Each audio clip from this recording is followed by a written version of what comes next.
Avec son Excellence André Azoulay, l'histoire rencontre le présent et embrasse l'avenir.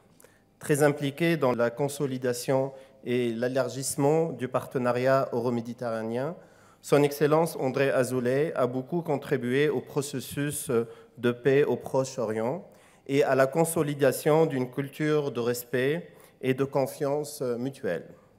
Membre fondateur du groupe des Nations Unies de haut niveau pour l'Alliance des civilisations, son Excellence André Azoulay a présidé la Fondation euro-méditerranéenne Anna Lindh depuis entre 2008 et 2015, la Fondation des trois cultures et des trois religions à Séville, ainsi que l'Institut Pierre Mendès France à Paris. Membre fondateur du Conseil consultatif international, du Centre Shimon Peres pour la paix, il est également président du comité de conscience du projet Aladdin. Membre de l'Académie royale du Maroc et de l'Académie royale de l'Espagne pour les sciences économiques et financières, son Excellence, M. André Azoulay, est commandeur de l'Ordre du Trône du Maroc. Il est également titulaire des plus hautes distinctions décernées par la France, l'Espagne, l'Italie, l'Allemagne, la Grande-Bretagne, le Portugal, le Brésil, l'Argentine et le Mexique. Il est aussi co-président exécutif de la Fondation des Trois Cultures à Séville. Nous sommes très honorés et très ravis de vous recevoir, Monsieur Azoulay, dans le cadre de ces entretiens de futur, ô combien importants pour l'ICESCO. Le futur, il est important pour l'ICESCO, mais aussi le passé, la mémoire, mais également le présent. Donc, je vous donne rapidement la parole, sans plus tarder, et je vous rejoins. Monsieur le directeur général, Excellences, très chers amis, je voudrais tout d'abord dire ma gratitude à l'ICESCO et à vous, monsieur le directeur général, parce que c'est un jour qui fera date pour moi.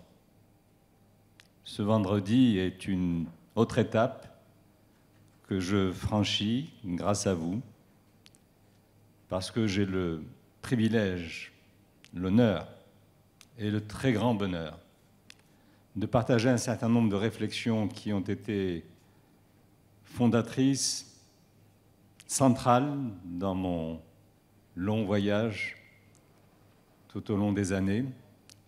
Mais ce matin, je le fais à l'ICESCO.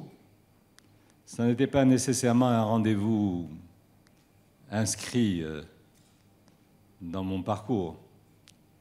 Mais je suis tellement heureux, monsieur le directeur général, d'en avoir l'opportunité aujourd'hui, parce que chacun comprendra que dans la croisade qui est la mienne, pour mon pays, pour mon roi, pour mon peuple, m'exprimant ici dans une institution qui réunit 54 pays dans le monde de l'islam, dans l'univers de l'islam, n'est pas un exercice habituel pour moi. Je le souhaitais depuis longtemps. Et j'en ai le privilège aujourd'hui, et c'est une étape nouvelle, si vous le permettez, en toute modestie, pour l'ICESCO, parce que je ne sais pas s'il y a quelques années, ce rendez-vous aurait été souhaité, proposé et possible.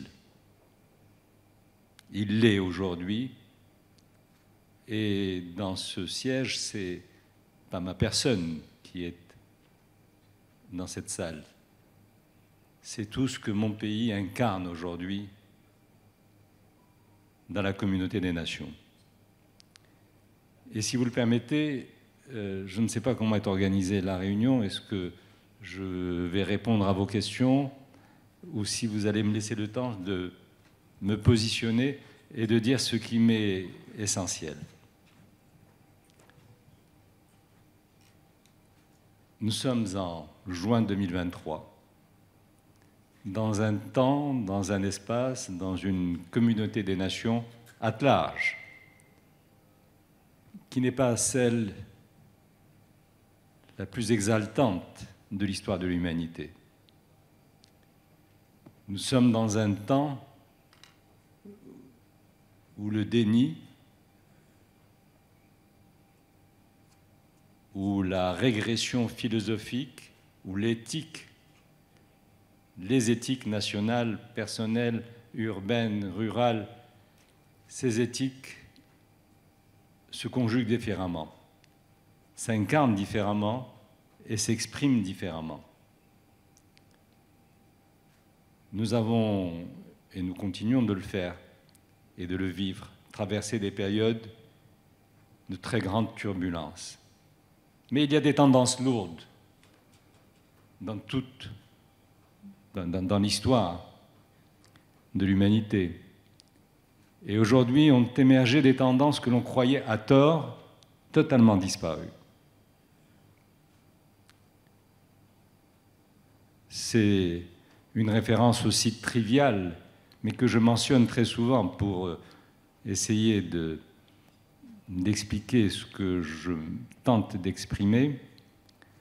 Qui se souvient de ce temps que moi j'ai vécu, mais beaucoup d'entre vous aussi, où il y a 20-30 ans, prendre un avion était une partie de plaisir.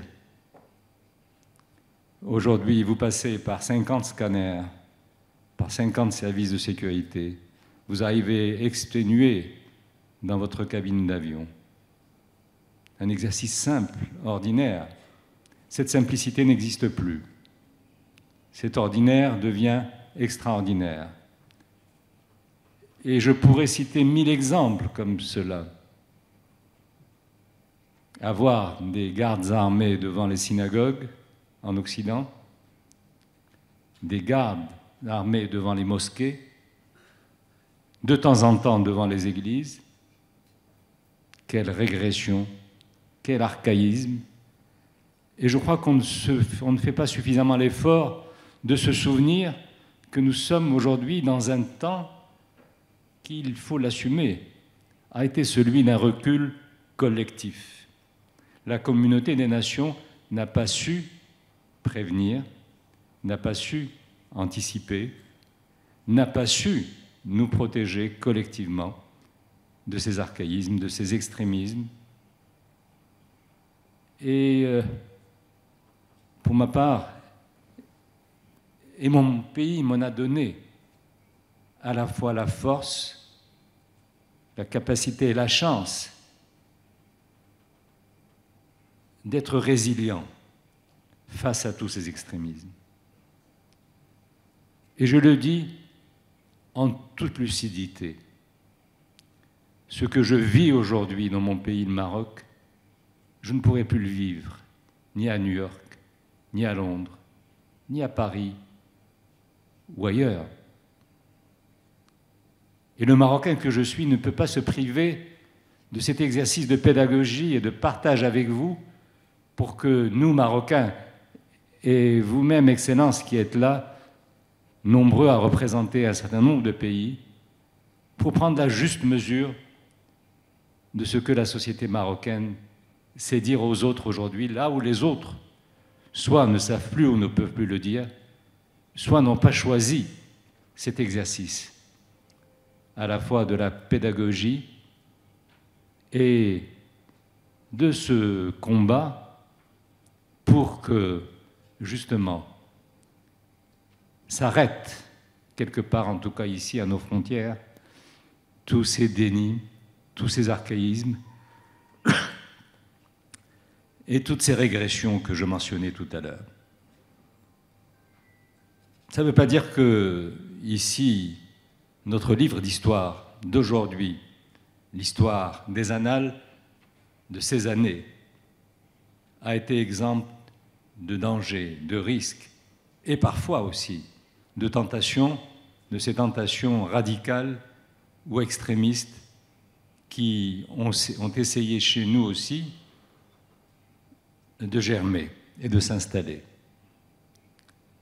Moi, en parlant de la success story marocaine, je ne laisse jamais à personne de dire, dans le livre d'histoire qui est le mien, les pages contrastées, les pages noires ou les pages difficiles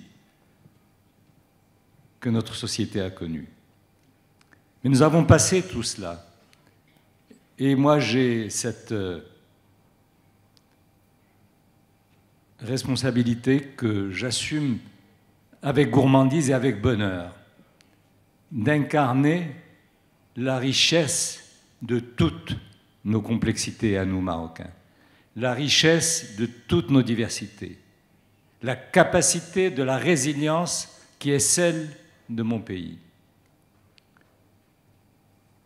Résilience, diversité, pluralisme, et une diversité qui se conjugue avec une modernité sociale que j'ai toujours le souci d'expliquer et de dire.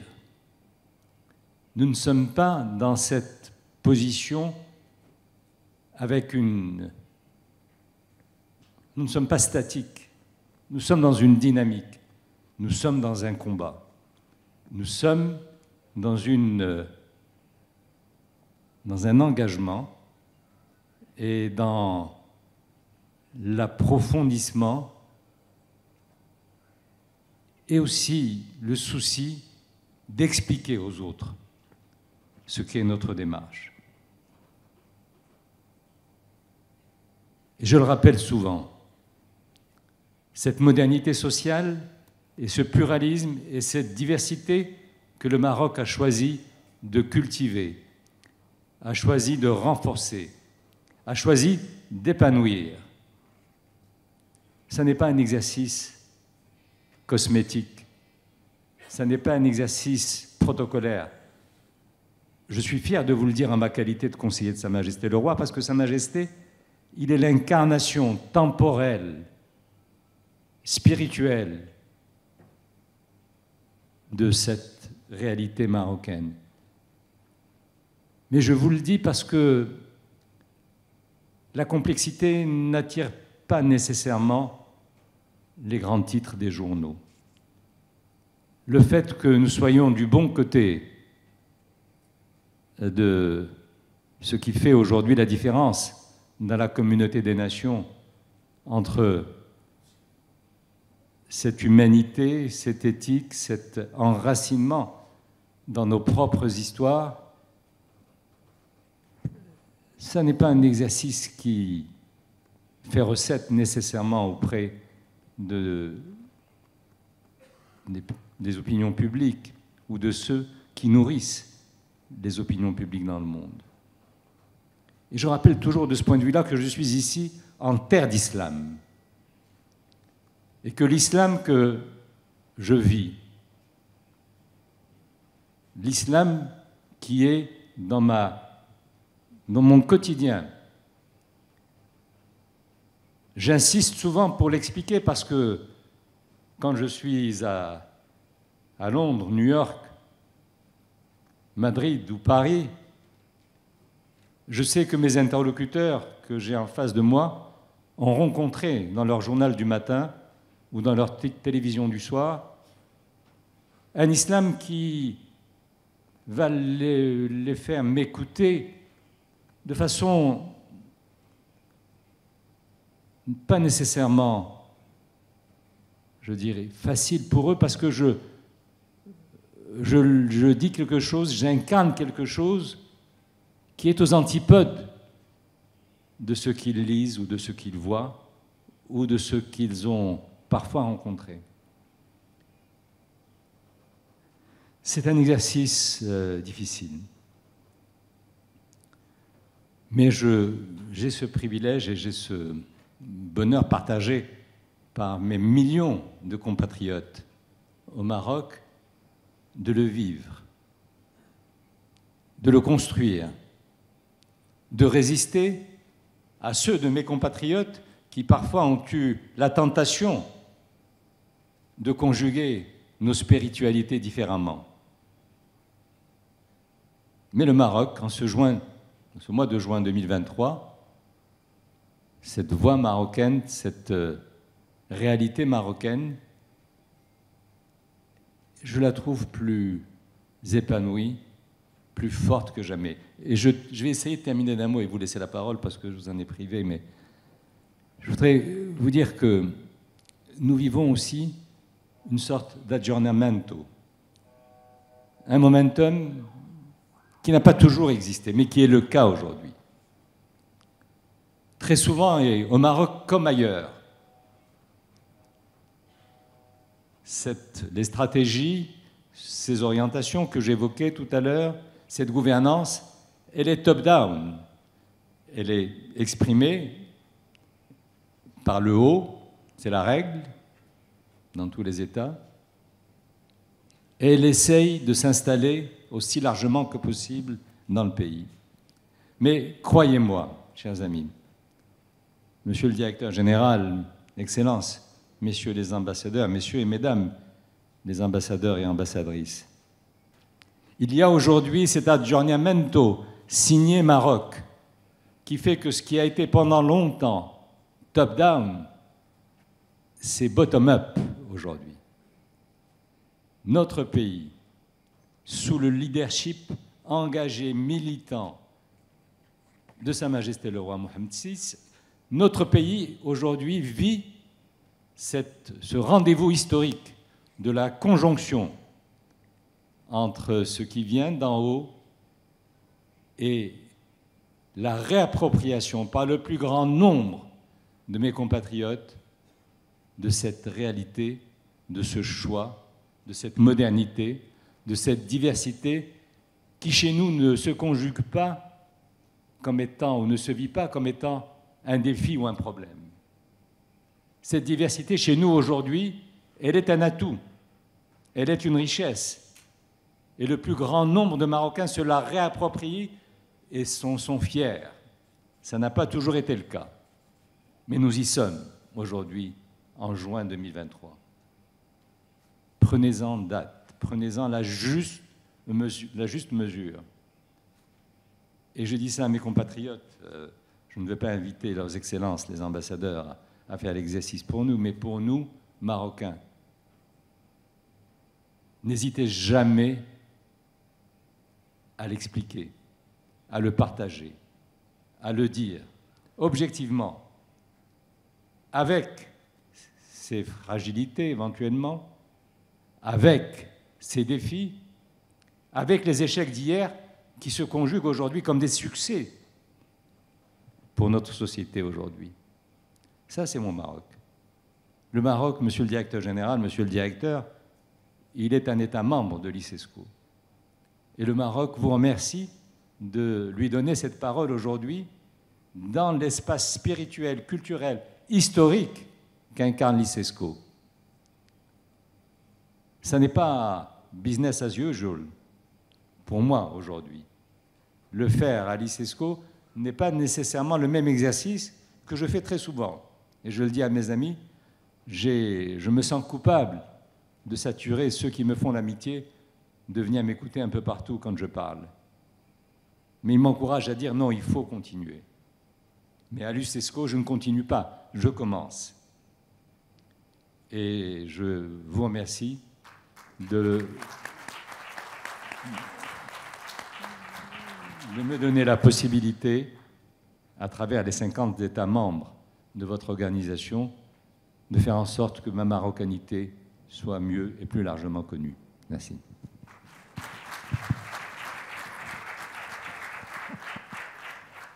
Un grand merci. C'est l'ICESCO qui vous remercie, votre Excellence, pour votre présence et pour votre analyse rapide et claire de la position diplomatique et stratégique du Maroc et de votre position intellectuelle.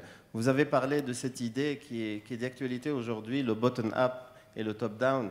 Et au jour d'aujourd'hui, le paradigme de penser globalement et agir localement a été inversé. Aujourd'hui, il faut penser localement et agir globalement. Et ça me permet de poser tout d'abord la première question sur les facteurs de développement endogène et sur votre travail. Vous travaillez beaucoup pour les générations futures à Essaouira. Monsieur le directeur général a visité Essaouira. On a vu que la Essaouira a une vision du futur importante et qui essaie de ne pas compromettre les générations actuelles et sans compromettre aussi les générations futures. Voilà. Oui, j'ai eu le très grand bonheur avec mes amis à Essaouira de vous accueillir, monsieur le directeur général, monsieur le directeur, une première fois, et je crois que ça s'est reproduit à plusieurs fois, à Beit Dakira. Et Essaouira, vous avez raison, puisque nous sommes ici pour parler du futur. Essaouira est pas un cas d'école, mais c'est un cas qu'il est intéressant de revisiter pendant quelques instants. Essaouira a été une ville-monde, historiquement. Et il y a dans la salle des amis à moi qui ils ne me voient pas et je ne les vois pas, mais je suis sûr qu'ils me disent « mais tu devrais dire qu'elle a été une ville-monde depuis très très longtemps » et qu'on est en train de découvrir, et je le dis en tant que Marocain avec beaucoup de, d'émotions et probablement de superlatifs, mais les scientifiques qui travaillent aujourd'hui sur l'histoire de l'humanité, pas l'histoire de notre pays, sont en train de découvrir que, excusez-moi, mesdames et messieurs les ambassadeurs encore, hein, je vous fais participer à un moment qui est, ben voilà, on saura bientôt quand les publications scientifiques seront faites que le centre de l'humanité, il y a 1 million d'années, était au Maroc. Ce n'est pas rien. Et ce sont les découvertes préhistoriques, les recherches qui sont faites dans la région d'Essaouira qui nous ont ouvert ce chemin au niveau de la recherche et qui va durer des mois et des années parce qu'il y a beaucoup d'espace à explorer. Mais leurs premières conclusions vont dans ce sens. Le centre de l'humanité était marocain il y a 1 million d'années. Et il se trouve qu'il était au Maroc largement à Essaouira.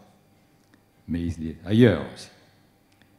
Je dis ça parce que Essaouira, et je ne remonterai pas à 1 million d'années, bien évidemment, mais Essaouira, il y a un siècle, était une ville-monde, était de facto la capitale du Maroc, et était un espace où ce que j'évoquais tout à l'heure, la diversité, l'ouverture, était sans limite, limitless. Et Essaouira a été ensuite incomprise par le protectorat français, marginalisée par choix politique pendant cette période, et les années qui ont suivi l'indépendance n'ont pas amélioré le score, non pas avec le même, je dirais, déterminisme, mais la réalité n'a pas évolué pendant trop longtemps. Et puis, la ville a réagi. La ville a réagi il y a maintenant 32 ans exactement, quand elle a décidé d'abord de se réapproprier sa propre histoire, et puis traumatisée par le fait d'avoir été le centre et d'être réduit à pas grand-chose, elle a dit on va repartir, mais uniquement avec ce que nous avons. On ne va rien demander à personne. Et ce que nous allons privilégier, personne ne pourra nous l'enlever parce que ça nous appartient. Et je vous assure que c'est un exercice qui n'est pas un exercice local ou régional. Hein. Essaouira est simplement l'occasion d'évoquer cela parce que nous parlons du futur. Mais le futur, c'est aussi aujourd'hui. Mais Essaouira, le futur s'est dessiné à partir de l'histoire. Il n'y a pas de futur, quelles que soient les révolutions technologiques, quels que soient les univers nouveaux que nous abordons, dans lesquels nous entrons. Et le temps qui est le nôtre aujourd'hui, il est celui de toutes les révolutions technologiques qu'il faut, par rapport auxquelles il faut rester lucide. Parce que n'oublions pas que ces révolutions technologiques, elles sont aussi dans un temps qui est celui de la régression philosophique, qui gagne autant de terrain que la science et la technologie ne le gagnent. Et il faut toujours garder les deux à l'esprit. On est en train de, pour ceux qui ont été les plus avancés dans l'intelligence artificielle, en train de se poser des questions. Jusqu'où et comment? Et faut-il y aller? Donc même la technologie, à un moment donné, elle interroge. À Essaouira, la renaissance et la refondation s'est faite avec cette lucidité. Et le logiciel sur lequel on a voulu nous réinstaller, ou à partir duquel on a voulu se réinstaller, il a été celui du miroir qui nous disait hier. Et c'est à partir de ce que on a fait hier que la cité a construit sa renaissance, et a construit sa refondation, et est en train aujourd'hui de... Moi j'ai ce grand bonheur, puisque ça fait 32 ans que j'ai, avec beaucoup d'autres amis, amorcé cette renaissance, et j'ai le bonheur de voir arriver une génération qui a été formée, qui a été nourrie, qui a été éduquée dans la dynamique de cette mémoire retrouvée et réappropriée pour la cité. Mais je peux vous dire, Monsieur le Président, Messieurs les doyens qui êtes là, l'Université Mohamed V qui est ici représentée au plus haut niveau, et vous avez été, et Monsieur le Ministre, vous étiez avec moi aussi, quand on voit ces jeunes aujourd'hui, en terminale, ou à l'école, en classe de 6e, vous parlez. Quand on les voit partager avec nous ce qu'est leur marocanité, avec quel talent, avec quelle force, avec quel charisme. Les enfants de 6e, que je vois très souvent, ils vont être tellement meilleurs que nous, que moi en tout cas, je ne parle pas pour les autres. Et ce futur-là, il se conjugue au présent simple, je dirais. Il est celui de la vie, mais il est celui de la vérité. Ces enfants-là, ils ont 10 ans ou ils ont 16 ans. Et il y a aussi les adultes, leurs parents, qui ont 30 ans. Moi, je prétends, mais parce que je suis tellement confiant dans la capacité de mon pays de le faire, mais je prétends que cet ADN Souhairi d'aujourd'hui, nourri depuis 31 ans, 32 ans, avec ces valeurs qui sont aujourd'hui très largement partagées et installées dans tout le Maroc. Mais moi, je sais parler, ou je saurais faire moins de fautes en parlant de ce que je sais directement de cette ville. Et c'est exemplaire. Ces enfants de 10 ans ne se seraient pas exprimés comme ils s'expriment aujourd'hui, n'auraient pas ce regard de lumière qui est le leur aujourd'hui, si la démarche qui avait été la nôtre il y a 31 ans ne s'était pas faite. Ces élèves de terminale qui feraient pâlir d'envie beaucoup d'autres dans le monde par leur maturité, par leur capacité dans la réappropriation de l'altérité qui est la leur en tant que Marocains et de leur ouverture vers le monde en tant que Souhairi, ça ne se serait pas fait si nous n'avions pas fait le choix radical de dire, pour avancer, apprenez votre histoire.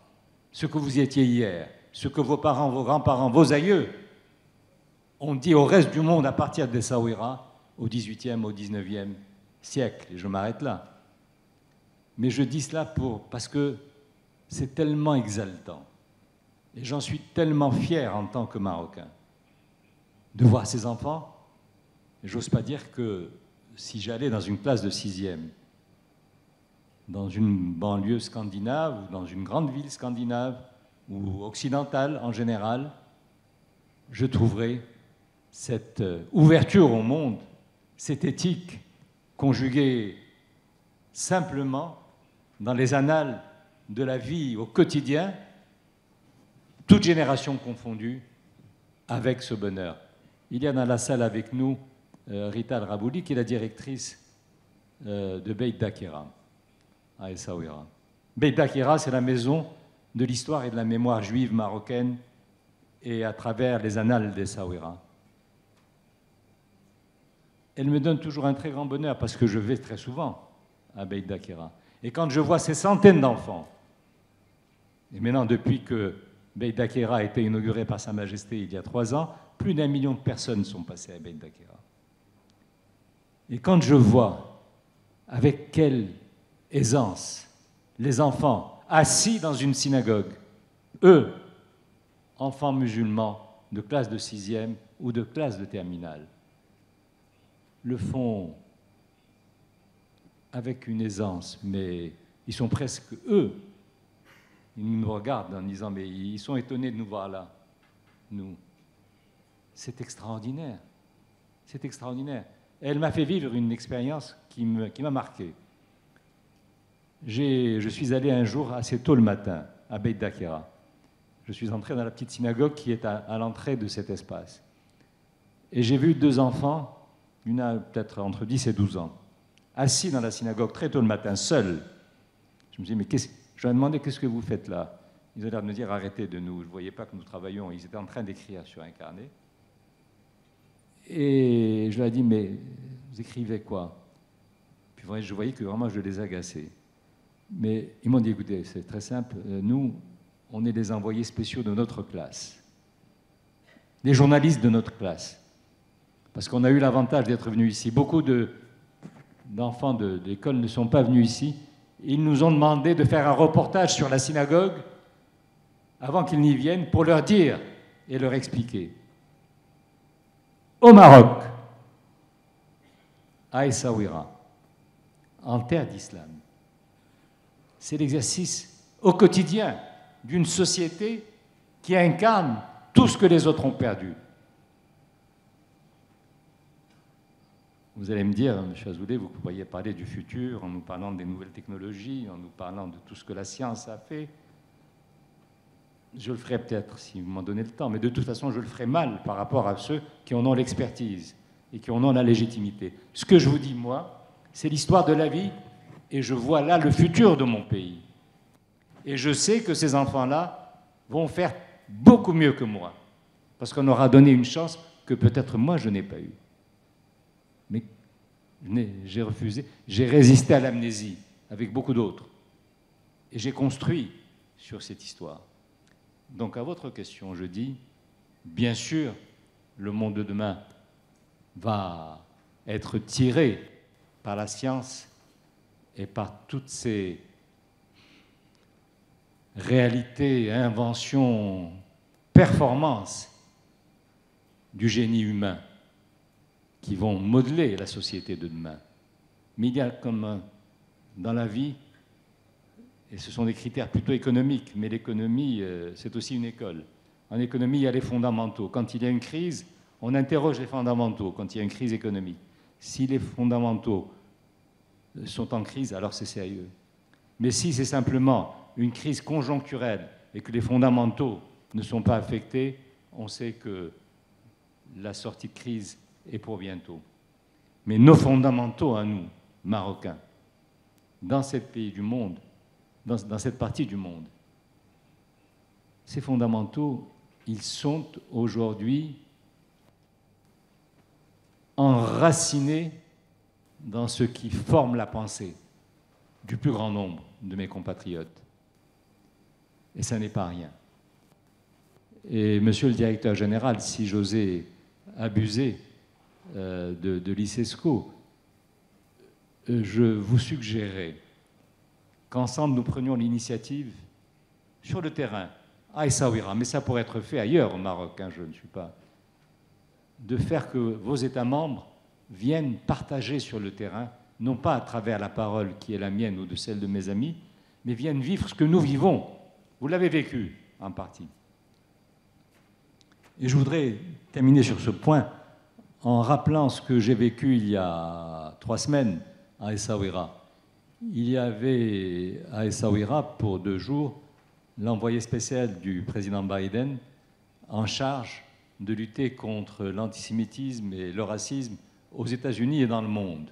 Elle est venue directement à Essaouira et elle est repartie aux États-Unis directement après ces 2 ou 3 jours qu'elle a passés à Essaouira. Parce qu'elle savait, ou elle avait entendu parler, ou les Américains savaient ce qui se passait à Essaouira, et ils ont voulu, pas vérifier, je leur ferai pas cette injure, mais vivre ce que les rapports d'ambassade ou de ceux qui en ont la charge leur avait essayé, leur avait envoyé, leur avait dit que ça existait. Et à la veille de son départ, j'ai invité Madame Deborah Lipstadt à dîner avec nous et quelques enfants dans une zaouia. Et Saouira est une ville, entre autres, est une ville soufie. Soufie conjuguée par mes amis musulmans et soufie conjuguée aussi par les juifs de Saouira. Ça a marché ensemble. Elle est venue à la Zaouia Kadiriya, elle a dîné à la Zaouia, elle a entendu les personnes qui étaient là, elle les a écoutés prier, psalmodier, et elle a vu les enfants de la Zaouia. Ensuite, eux aussi, s'exprimer, chanter, prier, en arabe et en hébreu. Il ne l'avait pas fait pour elle. Son voyage avait été décidé quelques jours avant. On n'apprend pas l'hébreu en 3 semaines, ou en 1 semaine, ou en 10 jours. Elle était tétanisée. Jamais elle n'avait pu imaginer un seul instant, elle, l'envoyée spéciale du président des États-Unis, se trouver dans une zaouia, en terre d'islam, et écouter des enfants musulmans partager leurs prières en hébreu et en arabe avec tous ceux qui étaient là. Ça, c'est le Maroc. C'est simple. Mais dans quel autre pays vous pensez que ce serait possible? Ça n'a pas été fabriqué pour la circonstance. Ça ne se fabrique pas. C'est une éducation, c'est une pédagogie, c'est une histoire, c'est un miroir, c'est une culture, c'est une réalité sociale. Et le monde a besoin de le savoir. Et le Maroc l'a fait, l'a réussi. Il ne faut pas s'en priver. Le futur, c'est aussi cela.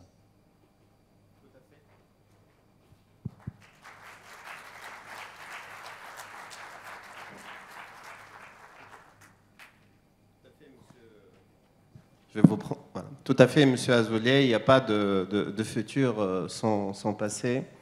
Et ce qui était extraordinaire à Saouira, c'est que les acteurs clés ou les forces vives de Saouira s'approprient et leur passé et leur futur. Vous savez, Ibn Khaldoun, au XIVe siècle, notre cher Ibn Khaldoun, dans son livre Les Prolégomènes, Al-Muqaddima, le livre Kitab al-Ibar, le livre des enseignements, pas pour le passé, mais pour le futur.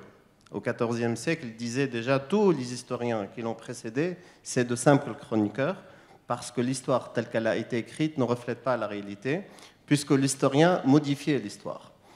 Donc c'est à nous aujourd'hui de comprendre le probable de l'improbable dans l'histoire et le possible de l'impossible. Ce qui fait que le futur il est pluriel, mais le passé aussi est le pluriel.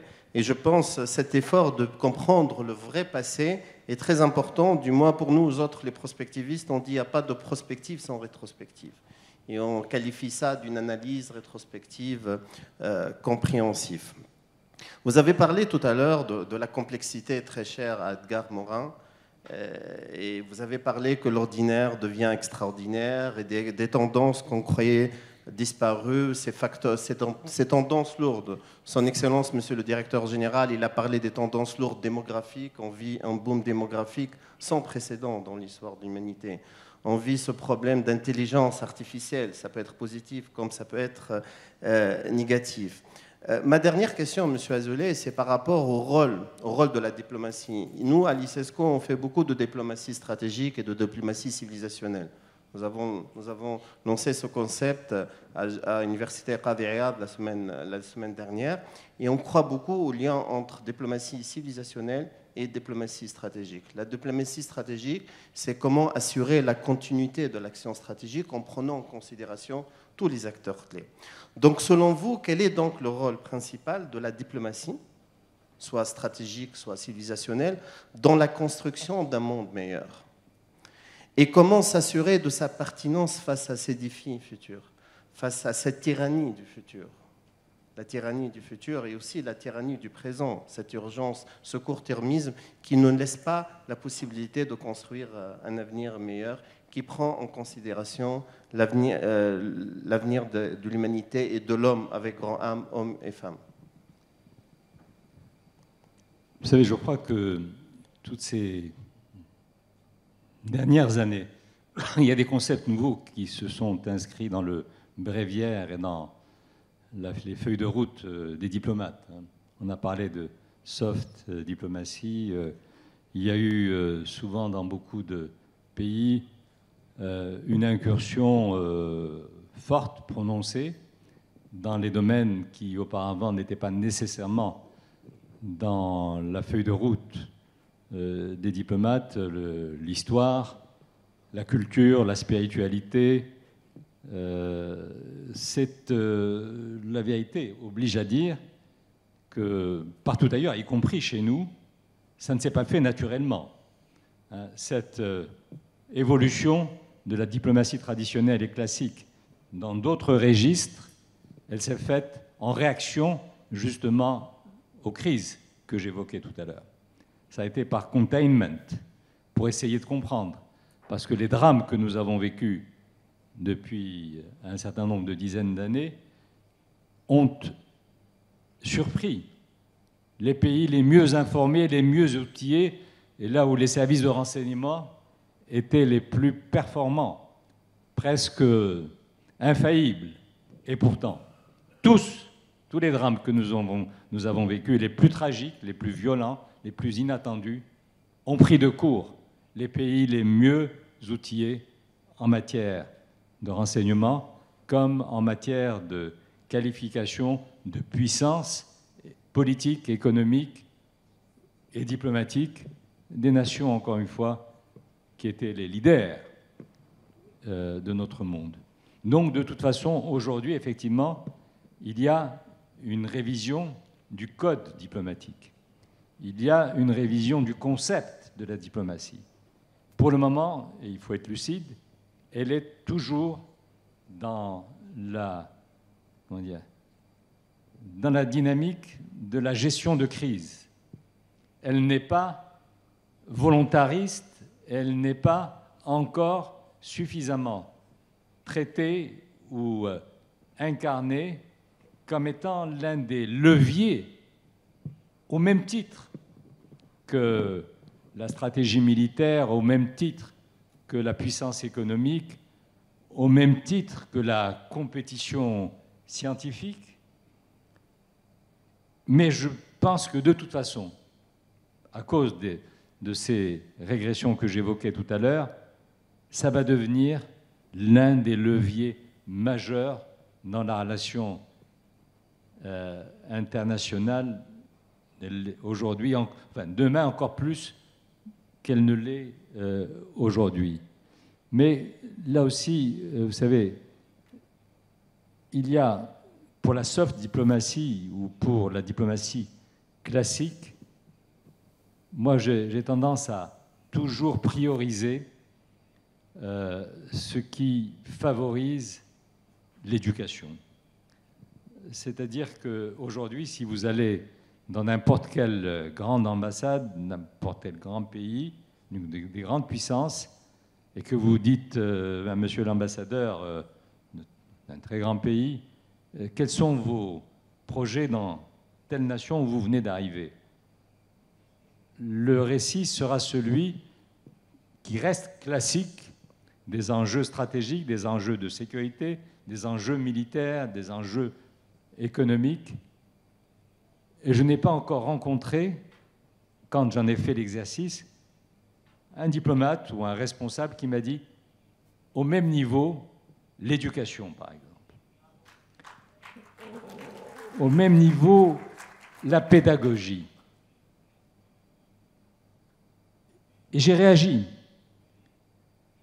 Et j'ai réagi en disant, mais vous savez, voilà ce que ça peut coûter si vous inscriviez dans le même classement de vos priorités, agenda de vos priorités, l'éducation. c'est pas cher. C'est pas cher quand on sait le retour qui sera fait à cet investissement. Et quand on sait l'interaction qu'il y aura entre cet investissement dans l'éducation et vos ambitions économiques de demain, et vos défis de sécurité qui sont, eux, dans le top de votre agenda. Mettez 0,5% de ce que vous consacrez à la défense à l'éducation. Dans le pays où vous venez d'arriver, vous avez un budget X dans des enjeux de sécurité ou dans des enjeux économiques. Prenez un pourcentage marginal et renforcez, là où vous le pourrez, votre coopération en matière éducationnelle ou en matière de partage dans la connaissance et dans l'altérité. Parce que je voulais insister sur une chose tout à l'heure, et j'ai manqué de le faire. Dans la démarche qui a été la nôtre à Essaouira, il y a eu un choix que d'autres ont jugé suspect dès le début de notre démarche. C'est de donner la parole à tous. Moi, je ne crois pas aux illusions de l'unanimité d'un point de vue qui serait partagé par tous. Notre société est vivante et notre société est nourrie aussi dans sa modernité par toutes les différences. Et à Essaouira, tous les narratifs ont leur place. Moi, dans les choix que j'ai essayé de partager avec mes amis, je n'ai jamais été tenté par la censure d'un point de vue qui ne serait pas le mien. Il est là, il existe, il doit. Je sais que pour éventuellement convaincre ou atteindre l'objectif que je me fixe par rapport à mes interlocuteurs qui ne partagent pas le même point de vue que moi, je leur dois d'abord de leur donner la possibilité de s'exprimer. Tous les narratifs sont partie prenante dans cette construction d'une modernité sociale fondée sur le pluralisme et la diversité. On ne peut pas à la fois se glorifier ou s'identifier à la diversité et au pluralisme et ne pas donner la capacité à tous de s'exprimer. Moi, ça a été mon fondement. Et j'ai pu vérifier de ce point de vue-là, et ça aussi c'est important dans la diplomatie de demain, c'est d'écouter pour comprendre. Ça n'est pas simplement se défendre contre ceux qui ne partagent pas votre point de vue. Si c'est simplement dans une logique qui est celle de la défense ou de l'élimination de celui qui ne pense pas comme vous, c'est un échec programmé, de mon point de vue. Donc, chez nous, en tout cas, la narration de tous est possible. Elle n'est pas toujours confortable, elle n'est pas toujours, comment dire, ça ne se passe pas toujours de la meilleure façon, mais c'est un exercice et un passage obligé. Je parle de ma propre expérience. Donc il y a dans cette diplomatie de demain cette révision du code qui est, à mon avis, incontournable. L'éducation pour commencer, l'éducation pour finir. L'écoute, la narration, l'acceptation de la différence. La compréhension de la différence. Et la transformation de la différence au bout du chemin en atout dans cette société qui sera alors réconciliée avec une partie de ce que nous avons perdu. Et je reviens à mes images que j'évoquais tout à l'heure, de cette période d'avant. Pas d'avant, il y a 30 ans, 20 ans, ça n'est pas des centaines d'années. Mais c'est encore possible. En tout cas, nous, au Maroc, on dit que ce possible, il n'est pas simplement celui de la théorie. Nous le vivons. Nous le vivons dans une société traversée encore par des différences, par des débats, mais il y a des tendances lourdes. Et moi, les tendances lourdes, elles me semblent aller aujourd'hui, plus que jamais, de l'histoire contemporaine, dans une direction qui est celle de la modernité et celle d'une humanité qui sait qui sait évoluer, encore une fois, sans tourner le dos aux valeurs les plus fondamentales pas du vivre ensemble, parce qu'on l'a tellement dit, mais simplement d'être ensemble. Merci, M. Azoulay. On finit sur cette belle note de la relation entre diplomatie et éducation. L'éducation, ô combien importante pour nous, l'ICESCO, qui s'inscrit dans le cadre de la nouvelle vision de l'ICESCO. Et c'est une priorité de l'ICESCO, c'est une priorité de son Excellence, Monsieur le Directeur Général de l'ICESCO. Et c'est une priorité aussi pour promouvoir les nouvelles générations, puisque la majorité aussi des personnes qui travaillent à l'ICESCO sont des jeunes, et on essaie de promouvoir les nouvelles générations. Donc un grand merci pour ce débat, Monsieur Azoulay. Nous avons beaucoup appris. Ce n'est pas le premier, j'espère, comme vous l'avez bien dit, par rapport à l'éducation. Donc il y aura d'autres débats avec vous, ici même à l'ICESCO, mais aussi à Essaouira, Inch'Allah. Et encore un grand merci. Merci aussi pour l'auditoire et pour la présence.